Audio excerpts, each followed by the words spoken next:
Hey, welcome back to the Kingsway Podcast. Welcome. 2024 is here, and we are in it. We are. We did this crazy thing to start our sermon series / kind of learning process on Sunday mornings with a series called Linchpins, and then something funky happened in the last week. A cable broke.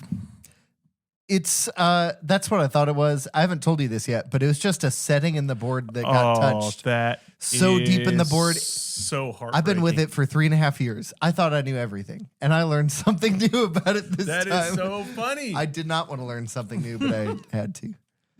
So what we decided to do as kind of a what happened was branch. The live stream has no audio. Yeah, as an olive branch, because the live stream had no audio, the Facebook Live had no audio, and it was the conclusion of the series. And I know there's some people that maybe wanted to go back and watch it or missed it completely or were counting on the live stream and then didn't have the chance to watch it. And so we're not going to have me just preach the sermon. But we thought it would be like a good thing to just walk through the content a little bit, talk about the sermon series as a whole, because I've had probably more positive feedback and then like conversations around like people actually feeling convicted and like genuinely wanting to do the things that we talked about in this series in a meaningful, impactful way, not out of like feeling obligated, but genuinely wanting to try. Yeah. And like some of the things that we said in this series is it's not about finding the perfect method or being perfect. It's about trying to find that constant direction. And that's what that consistency is really trying to do, is just find that constant direction. I feel like I've gone through, it would be good to set up the whole series in case somebody's just watching this podcast episode by themselves. Yep. But if you're not, it's a good refresher anyway. Yeah. I feel like just me as a person, there's something about the self-helpy kind of sermon series and books and all these things that I just feel allergic to. I just feel like secondhand embarrassment. I'm embarrassed that you're going through this. And so like sometimes when we get into topical stuff, never here do I feel that way, but I always feel the like, oh, it's going to be topical. Yep. I'm prepared to not like it. And just like you were saying, with a lot of people, this has been a really like good, formative, healthy thing. It's not like get one less cup of coffee per week. So it's like, it was a secret thing that I was doing, and I don't know if I've even told you this. Probably not. So otherwise, it wouldn't be secret. It was a secret thing that I was. So a lot, not every sermon series, but a lot of sermon series. It's not that the message is changing; it's that then the method of delivery is changing. So a lot of times, it's not that you need something new, mystery. It's actually you just need the simplistic thing that you already knew delivered in a new way so that it spawns you to actually learn, grow, take your next step. Yeah. And so really what this was a 3-week like exposing of the power of silence and solitude. Yeah. That's really what it was trying to do. And like trying to create this place where we just slowed down and we just gave God an opportunity and we lifted up this relational side of what it means to be spiritually mature and what a linchpin that is to learning and growing and experiencing and tasting the goodness of God. And I had that in the back of my mind where I'm like, if I could just get people to get alone and get quiet with God, I really feel like it would be a linchpin in 2024.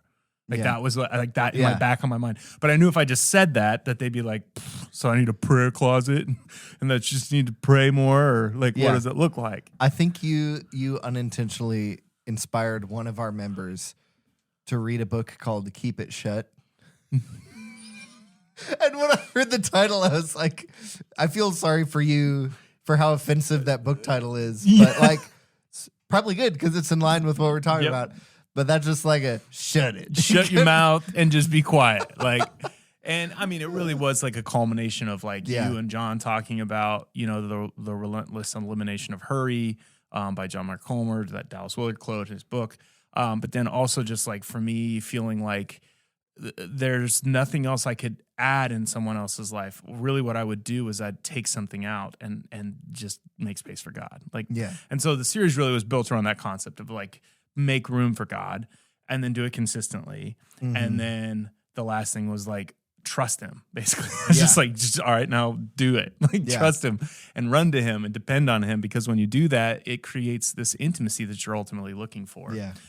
So I don't want to harp on this too much, but I basically had this great quote that John Coward actually gave me in our last preaching meeting before this last sermon, where he quoted Jonathan Edwards, and he talked about this idea of. I was telling somebody about this, and I said John Wesley, and I was like, or the other Jonathan from that time. Whoops, it's really funny. It's Jonathan Edwards, and it's one thing to tell somebody what honey tastes like. It's a completely different thing to taste honey yourself. And when John Coward said that, I was like, that's exactly what this whole series is. Like that is what I wanted people to experience. Is just like, I don't want their faith to be based on how many memory verses they've got, but I want them to trust that memory verse and realize how good it can be. Yeah. I don't want them to just run to devotionals because they're obligated. I want them to run because God might show up. Yeah. Or they might be ready. And so it's like just the concept of that. And I really thought it was relatable this last week to quite a few people, of just like, once you have something really good in your life, how much you want to have it again. Mm-hmm. Like how much you're like, dude, you remember that cheeseburger that, you're like, remember that piece of dessert or that cake or that. Yeah. And it really, I think, resonated, where I think people forgot maybe how good God was, or maybe have heard about how good it is, but have never made room to really taste. And then the thought process of having that be a linchpin to whatever you're trying to figure out in your life, that maybe inviting God into it is actually the thing you're missing. I think a lot of people overthink it. They overact, they're overproductive in the sense of what they think they need, rather than running to the one that I think would have the answers. It's the difference between self-dependence and codependence, which I don't think we really said in the series. And not that you need to. That's just an angle to take from. But there's especially in the Midwest, especially in conservative circles like these and whatever, a very pull yourself up by your bootstraps, make something out of yourself, give, sacrifice, and then die. Yep. And you'll never make it anywhere unless you do it for yourself. And it's almost evil for somebody else to help you. Yep. Meanwhile, that's not how God set up relation with him to work. It isn't, I pick the guys who are the best producers of stuff and things, or the best caretakers. Yes. It's usually, I pick the guys who are a lost cause. who couldn't do this without him. Couldn't do this if they tried. And I think that was my whole, the big turning point in the middle of this last week, was this fallacy that we easily fall into as like people that grow in faith, that we should be growing in our ability to not need God, and grow in our ability to not depend on God, because it's like, I don't know if it's just parent-child relationships where we're like, I need to not depend on my parents anymore. Like I need to be on my own, and so we think that spiritual maturity looks like us learning how to do things without God. Yeah. And it's not. Spiritual maturity is learning to trust God and actually invite him in to a deeper place. And that's why when I read Colossians and that concept of that's the mystery, is God in me, Christ in me, the hope of glory, is this concept of me and God are inseparable, no longer apart, but together. It's hard because I feel like you said, we're taught to, maybe not totally consciously, but we're taught that good Christian maturity, what it means to be a man or a woman or an adult, a productive citizen, whatever these mean, it is to be totally self-sufficient, to be highly skilled, and to where everybody depends on you and you don't depend on anybody. Yep. And again, that's not the New Testament Christianity. Actually, I was like that, the mystery, Christ in you. There are a bunch of examples. Paul seems pretty busy in the New Testament. Yep. But at the same time, there are a good chunk of moments. Like, he seems busy, but it's recording his busy moments between 15 years before he even goes out the first time. Yep. Of waiting. Yep. And waiting and waiting and waiting. That's a sign of, depending on God is not acting. When the world seems busy and it keeps spinning, things keep happening, and you just wait on God and wait until he tells you to do something or say something or whatever. That's a real New Testament act of faith. And suffering. Yes. That is so many places in the New Testament is like what a gift and a blessing it is to suffer at the hands of the unrighteous while you're just waiting or while you're just being faithful or kind. Yep. And your good character will like make them feel bad for making you suffer. Heap and even burning just, coals on their head. Yeah, but also just suffering in general, even if nobody's causing it. Yep. How much more are you like Jesus because you're suffering? Pain and patience, so all these, man. All these ways, I feel like the self-dependency is one of the biggest ways of that our Christian culture is different from what Jesus did and who he was. And I said it multiple times in this series, but for whatever reason, it's so easy to think that our spiritual maturity looks like our ability to invite God in to what we're doing, rather than getting quiet and asking God what he's up to and joining in with him. And the difference there is we use God like a tool, or we use God like a great serum that makes us stronger. Yeah. And turns us into a superhero. Yeah. But rather than seeing God as the hero and we're joining in the work that he's doing. And I was thinking about this as you're talking, like we are a child twice and an adult once. And what I mean by that is everybody that lives to a right old age, they are fully dependent on people when they are born. And then when they get old enough, they become fully dependent on people again. And that's a part of the cycle of life. And every person gets to that place if they live long enough. Mm-hmm. And I think that's what it's always sitting in the back of my mind is it's a trick in the middle where you think you don't need people. Yeah. Like you don't need another person. And I guess in this series, I wasn't trying to be communal. I was trying to say God wants to commune with you. Yeah. He wants to be with you. Because he knows that he's the answer. Like he's what you're searching for. It's very similar to like the rich young ruler. Yeah. Where it's like, give up everything and come follow me. To him, he's like, well, that ain't worth it. I can't do it, And God's like, that's the whole point. Like, I'm an addition to your collection. Like I'm one of the tools in your arsenal, rather than you being one of the tools in mine. Exactly. And I think that's the whole point of the relationship with God is I think we see God as something we're trying to learn so we can keep him in our back pocket. Mm-hmm. I see something as we can learn so that when parenting gets hard, we can pull it out and use it when we need it. We see it as something when life gets hard, finally we have some answers. Let me go find the answers and use them. Rather than having this relational, like I read out of John 15, this idea of like being God's friend. It's like, he's Father, he's Lord, he's King, but he wants to also walk with you and be your friend and like spend time with you. And not just hang out, but like build intimacy that includes hanging out and includes deep care and wanting the best for you and like all the best parts of a good, deep, intimate relationship. Yes. My youngest son was in the crowd the first sermon, and I talked about him, and I try to be very careful right now because they are in service and they're listening to me, and I never want to embarrass them, but I also I want them to realize that I'm learning and I'm growing with them.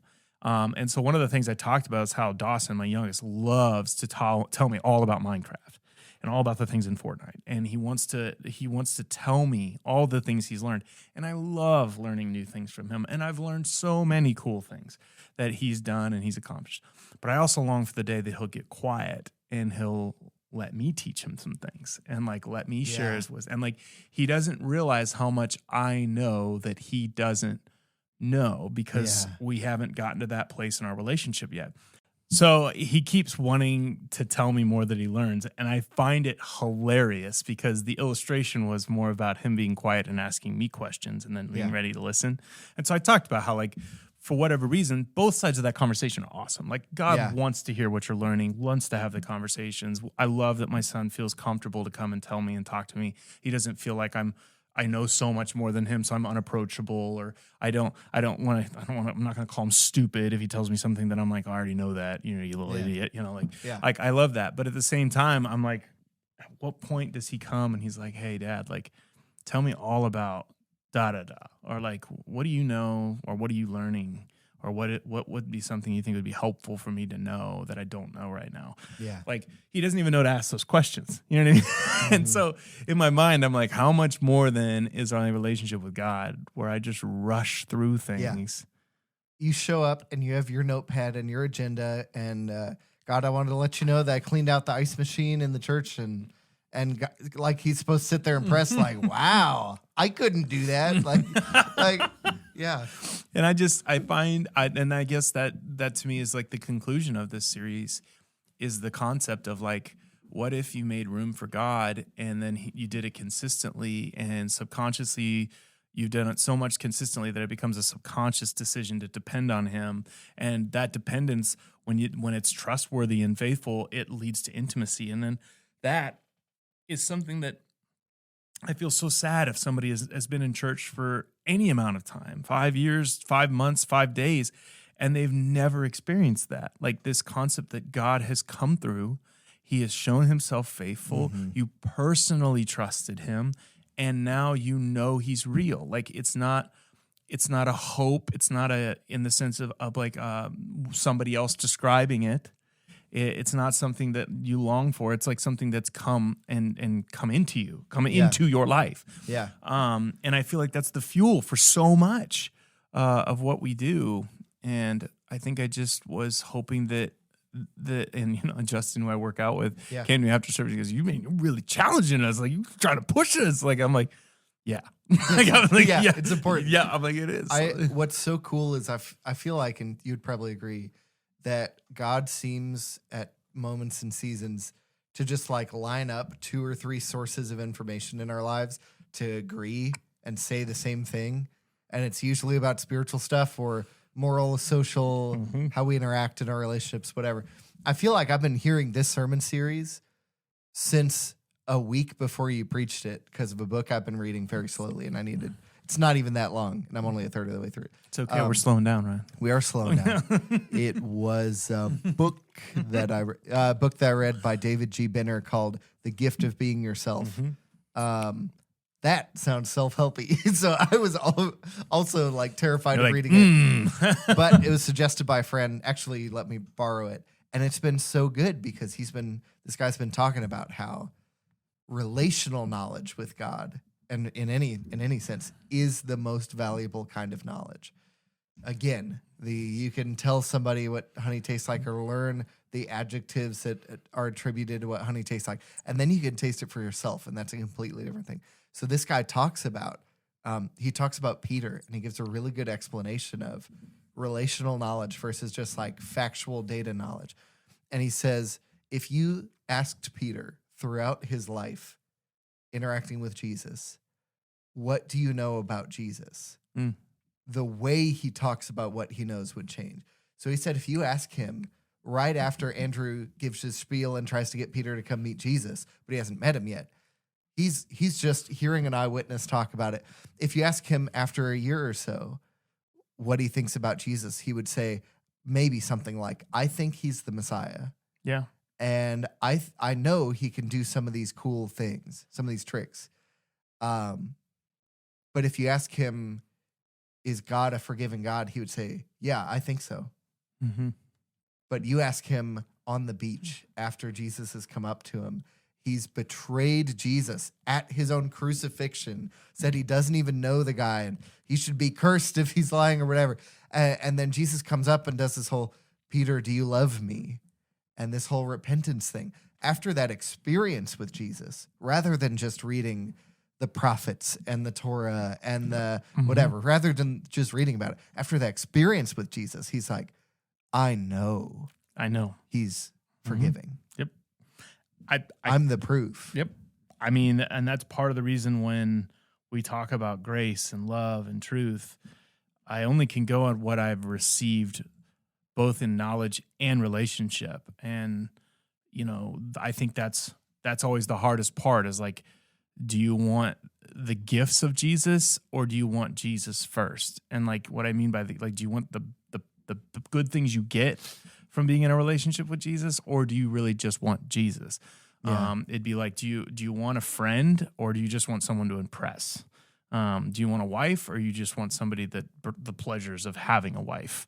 You know what I mean? Like the relational side is, I think, what gives structure to the purposes of those things. Friendship is not just about impressing someone. It's also having someone to sit in a foxhole with. It's also having someone to grieve with, to celebrate with, Somebody to trust in. someone to walk with. Yeah. Marriage is someone that not only brings pleasure, but I think it's someone to sit through hard seasons of pain with. And I think it's someone that challenges us to grow. It's all my when I was in Bible college, me and a lot of my friends were getting married about the same couple years. And every time somebody would get married and we'd wait 6 months and be like, how's marriage been? And it's not usually like, it's flawless. It's usually like, wow, this is challenging. And it's I even said this at the friend who I borrowed the book from at his wedding. I wasn't the best man, but they had like 24 groomsmen and bridesmaids. And like, so it wasn't like, you're my best man. And then the other 12 disciples, it was like, so I was one person to talk at his reception. And I said like, marriage is great. Marriage is a blessing from God. On top of that, marriage is a mirror at your own selfishness. You will have felt fine doing a bunch of stuff beforehand, and now are going to, every time you make those same actions that are just carnal, it's like, I feel hungry at 9 p.m. You can't just go eat something and then like have no conversation about it. But it'll be like, hey, you shouldn't be doing that. Or, hey, why are you spending all this money at come and go 9 at night every night? Or, hey, why? Like, you will see every minor bad habit. Why didn't you ask if I wanted something? Yeah, like, why did you not invite me? Yeah. It's like now everything you do is scrutinized. Everything I'm saying sounds really negative. But I just mean like you have somebody who is holding you accountable for the implications of all these minor decisions. All your decisions now have two people in the center. Yeah, two people they affect instead of just one. That's way better. And that's exactly what walking with Christ is. It's that, and that's why that's why Paul uses like the idea of marriage is like what Christ in the church and all that. Yeah, and I really think that makes sense, especially when I've been married. I'll be 17 years in May, which is wild to say out loud.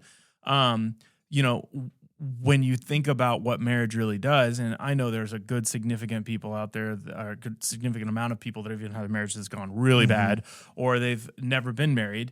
And what I mean this is what marriage is intended to be is an example of what it's like to live with Christ, and to know that Christ is actually including you in his decisions. He wants you to feel valued, you to feel loved, you to feel fulfilled. And like, that's a part of what he's doing. He's not operating on a selfish tone. Love is always at the core of what he's doing, and that means you're on his mind.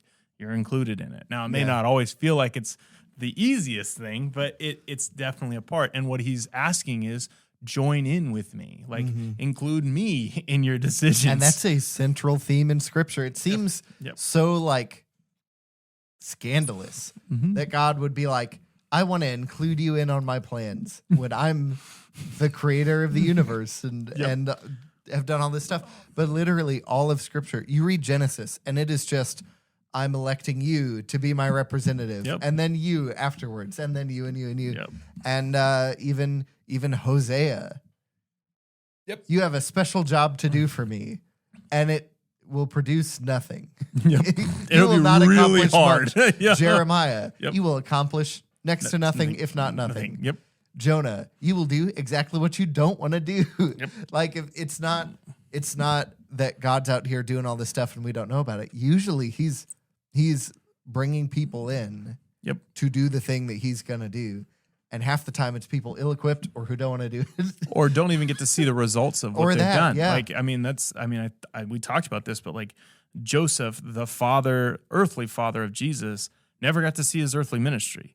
Which would have been wild to have this like scandalous thing start his whole thing, and then he doesn't even get to see how it goes. Like obviously maybe, depending on your view of like how heaven works, if it's just an instantaneous to the end of time, or if he's asleep until. But I mean, it's just like So last he knows, he's like, so he's pretty good. He's a decent carpenter. You know, that's that he's like, I don't know. He's pretty good at knowing the scroll of Isaiah, evidently. Screwed a couple. Good enough carpenter to get some work, not good enough to afford a house. Yes. Yep. Mm-hmm. Sorry, Jesus, for that joke. But it's just wild to think about. Well, here's to wrap this whole thing up. I think the challenge that I had, this was at the very end of the sermon, and I wanted to make sure that I said this just in case somebody was tuning in. I wanted to wrap it up for you.